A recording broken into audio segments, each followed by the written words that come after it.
So Trigun Stampede Season 2, or what they're calling the final phase, has been announced with the conclusion of episode 12 of its first season.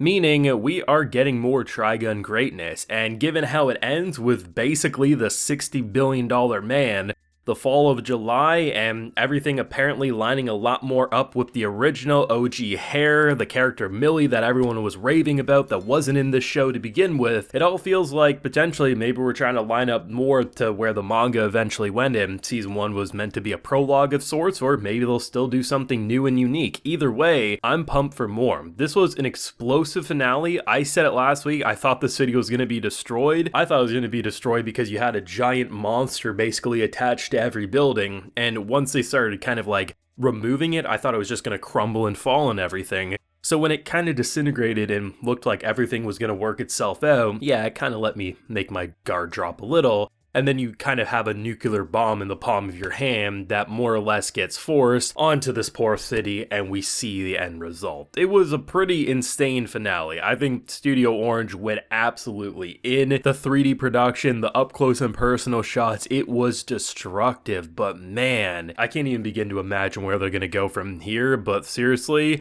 I'm excited to see where the characters that are still alive are going to go, because definitely that city didn't make it. Now, if you do want to see my full uncut thoughts to today's wonderful final episode of Season 1 of Trigun Stampede, head on over to the Patreon, consider supporting, as we do have that full live reaction and live reactions to all the episodes available over there. But this was a great episode. I think in terms of hooking in new and old fans alike, well, yes, the intro to the show, you had people complaining that it was 3D, and then you had other characters complaining Millie wasn't here, or it wasn't like the original. But when you have the OG creator, and you have all these passionate people saying this show is supposed to be like this for a reason, I was looking into some discussions before I got up here, just because I was curious, right? Because I didn't watch the original, I didn't read the original manga. And I know the original anime wasn't even that similar to the original manga. They're all different, right? Each project is actually kind of different in its own way. So looking in, it seemed like the people from the beginning who knew of the manga and knew of the original anime pretty much expected that this anime would end like this, with the fall of July, because I guess the original anime kicks off with him as a $60 billion man, and July is no longer around. So it's interesting to see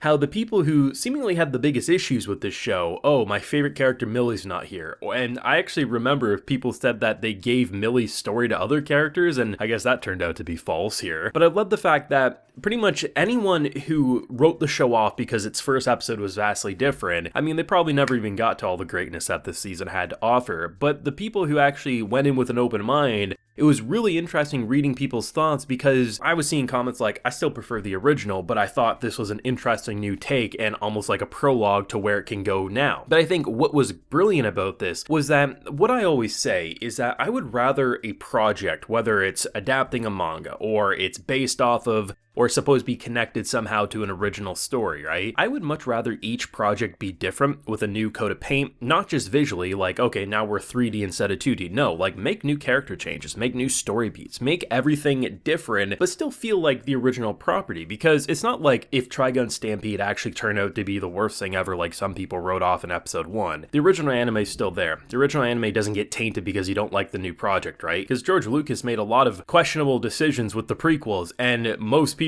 just avoided the prequels and looked at the original trilogy. You can do that. Like, just because a creator says something's canon doesn't mean you yourself has to view it as like, okay, we have to either love or hate the whole package. But what I think is brilliant about Trigun is that it's a world that on paper looks like the space western. Okay, yeah, there's some ships, there's some high-tech technology, but all things considered, it's a gunslinger with a bounty, and it's really cool. By the end of the show, we have a giant plants that are colossal titans about to destroy an entire world. Dudes with black hole arms, Dr. Octopus knives galore, and it became the most wild supernatural shenanigans I think you can possibly watch. Yet it doesn't feel like it jumped the shark, it just feels like the natural progression given what we learned over the course of these 12 episodes. And I think for anyone who went in with an open mind, whether you liked it more, less, or about the same as the manga or the OG anime, I think everyone should be able to at the very least say, we appreciate that there's different ways to experience Trigun. We'll all have our favorites and we'll all have our preference, but I don't think you can look at this and say, like objectively, that this is horrible 3D.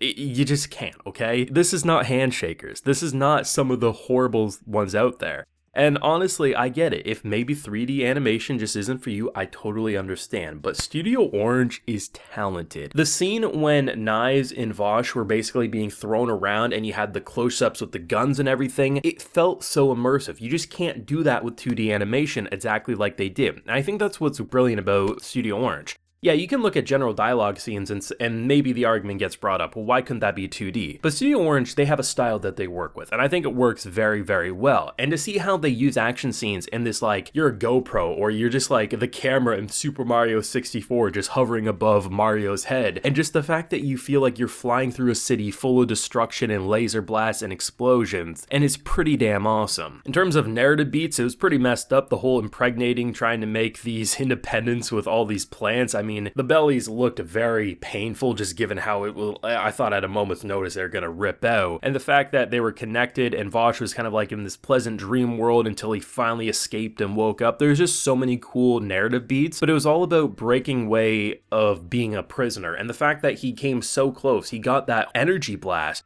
up into space. He was gonna blast it straight up there. And as long as it didn't hit the moon or something, even if he hit a star thousands of light years away, I mean, it would have took how long for it to, the debris to ever potentially get to their planet, right? And if it wasn't for Knives seemingly like at first looking like he was trying to save his brother, then only to throw him right down there, that explosion, it's heartbreaking, right? If we really look at Vosh, he is someone with a very big and kind heart. And from the beginning of this show, every time he tries to save someone, it feels like he gets pushed away. It's no wonder why after the destruction of a city, I mean, he's responsible, even if it's accidental, even if the brother did a lot of this. I mean, the fact that he got that blame pinned.